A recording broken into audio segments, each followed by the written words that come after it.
Terima kasih pemirsa, masih bersama kami dalam Damai Indonesia Khusus Spesial Ramadan 1447 Hijriah, dan segmen ini kami persilakan kepada jamaah untuk mengajukan pertanyaan dalam segmen tanya jawab. Ada Bapak Nasruddin, boleh berdiri Pak, silakan, dan nanti akan dijawab oleh guru kita Kiai Haji Ahmad Sarawat, silakan. Bismillahirrahmanirrahim. Assalamualaikum warahmatullahi wabarakatuh. Waalaikumsalam warahmatullahi wabarakatuh. Ya, nama saya Nasruddin, akan bertanya bagaimana cara kita mengimplementasikan Al-Quran, terutama di keluarga, di lingkungan, agar keluarga kita terhindar dari azab api neraka. Terima kasih.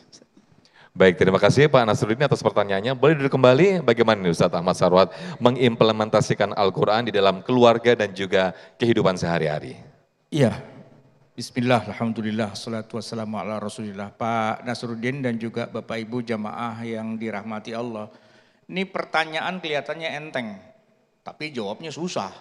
Soalnya biar selamat dari api neraka. Nah kita aja belum tentu selamat, Bapak nanya ke saya. Kelihatannya enteng tapi ngejebak nih, ya kan? Gini.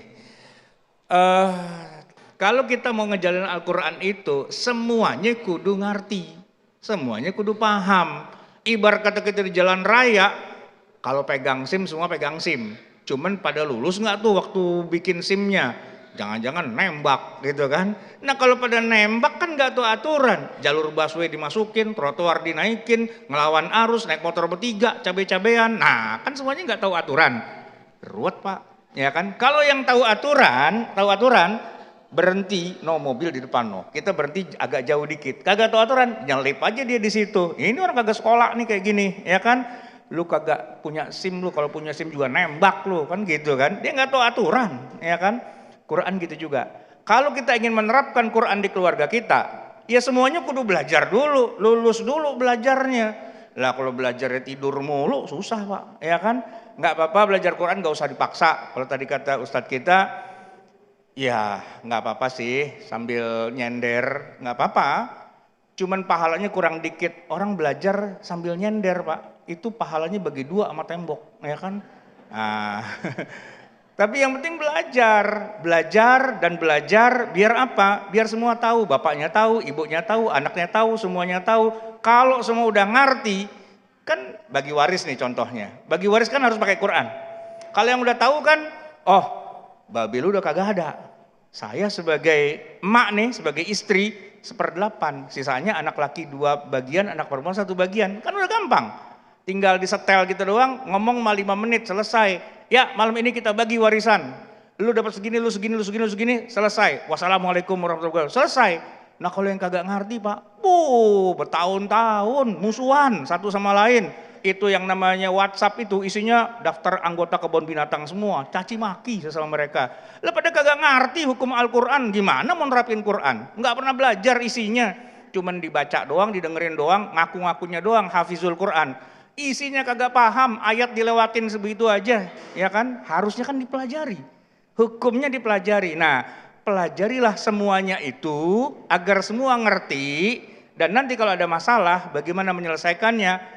Ya kalau orang semua ngerti hukum mah gampang, semuanya udah ngerti gampang. Kalau ulama sama ulama dia ribut, duduk berdua ngeteh sebentar juga selesai masalah, cincai kita. Kenapa? Udah pada ngerti. Yang susah kan yang pada kagak ngerti nih, ya kan. Keluarga baca Quran kagak pernah, belajar isi Quran kagak pernah, ngatur. Menurut saya, pala lo menurut saya, ya enggak lah. Belajar dulu Quran yang benar. Kalau udah ngerti, udah paham, diskusinya gampang. Yang susah tuh kalau kita diskusi berdebat sama orang yang kagak ngerti, ya kan. Kalau yang udah ngerti, udah tahu tafsirnya, udah tahu hadisnya, udah tahu fikihnya dan sebagainya, ya duduk sebentar, ngopi-ngopi sebentar, deal, selesai, ya kan. Makanya orang kalau berilmu tuh enak. Kenapa? Ya karena ilmunya kepake, ngaturnya enak, ya kan. Termasuk tadi baca Quran. Kalau udah jago baca Quran Pak, bacaannya udah bagus gitu ya. Mau dicepetin sehari 1 kali khatam bisa. Al-Imam Syafi'i rahimahullah itu sehari khatam Bu, 30 juz sehari khatam. Itu kalau di luar Ramadan. Kalau di dalam Ramadan sehari 2 kali khatam. Berarti sebulan berapa kali Bu? 60 kali. Bisa kita khatam Bu. hatam Al-Fatihah tapi ya kan, Al-Fatihah gitu doang ya kan. Kalau baca Quran yang beneran ini susah. Kenapa? Lidah kita kagak gape, kagak ngerti. Kalau yang ngerti, yang paham, yang ngerti itu semua, insya Allah dengan mudahnya bisa kita selesaikan. Tapi syaratnya satu, syaratnya adalah belajar dulu. Balik lagi, semua akhirnya dari belajar lagi pada akhirnya, bukan sekedar gimana caranya menerapkan gitu. Baik. Gitu, baik. Baik, Masya Allah, terima kasih Ustadz Ahmad Sarawat yang telah memberikan jawaban. Intinya memang kita harus mempelajari, menghayati sehingga bisa kita aplikasikan, kita amalkan dalam kehidupan sehari-hari. Berikutnya atas nama Ibu Hafifah, silakan Ibu.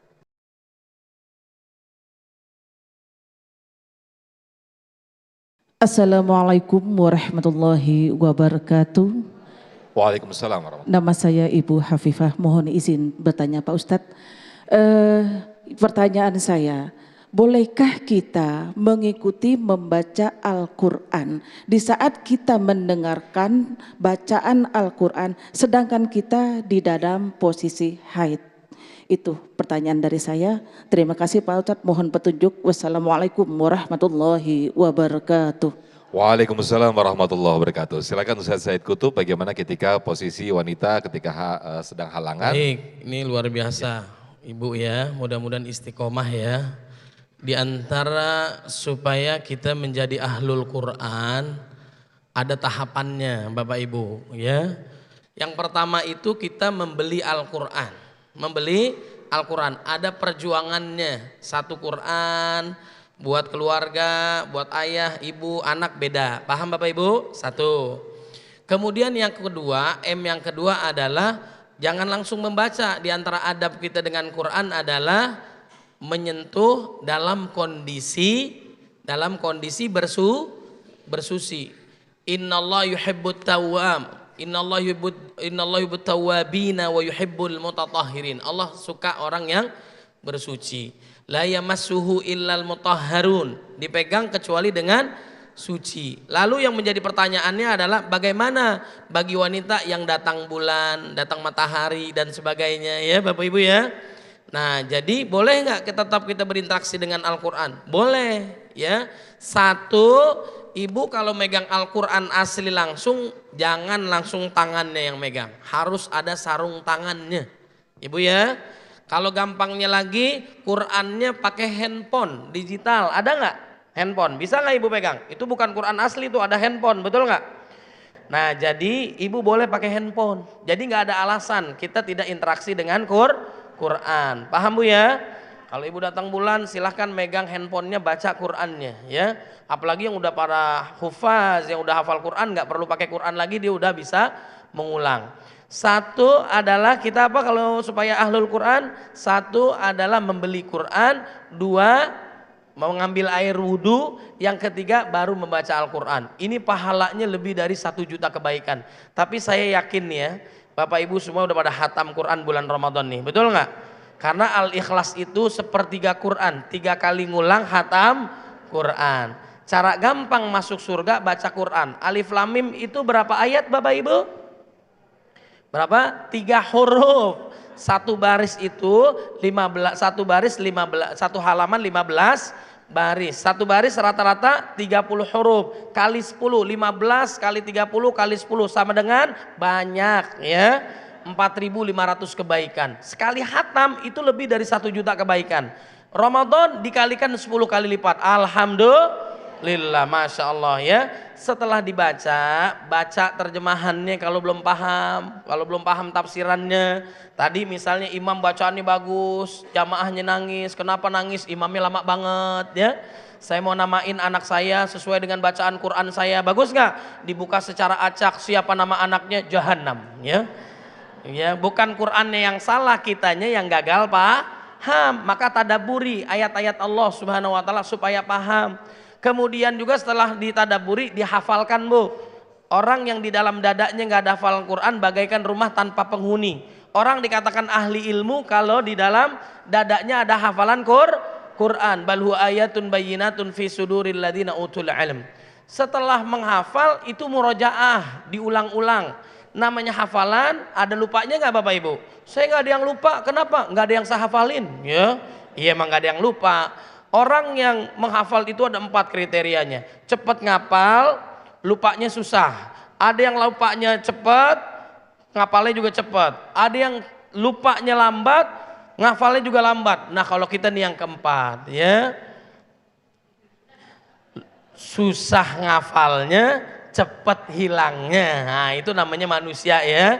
Jadi semangat. Kemudian ahlul Quran berikutnya adalah apa Bapak Ibu? Yaitu harus diamalkan ya. Balighu anni walau ayah, kata Nabi. Sampaikan dari Nabi walaupun 1 ayat. Selain juga diamalkan, kemudian didakwahkan kepada siapa? Kepada umat Nabi Muhammad sallallahu alaihi wasallam. Dimulai dari diri sendiri, mulai dari yang kecil, mulai saat ini. Ya ayyuhalladzina amanu qu anfusakum wa ahlikum nar. Jaga dirimu dan keluargamu dari api neraka. Dimulai dari bapak ibunya. Jangan bapak suruh anaknya sholat ke masjid, dianya di rumah, betul nggak?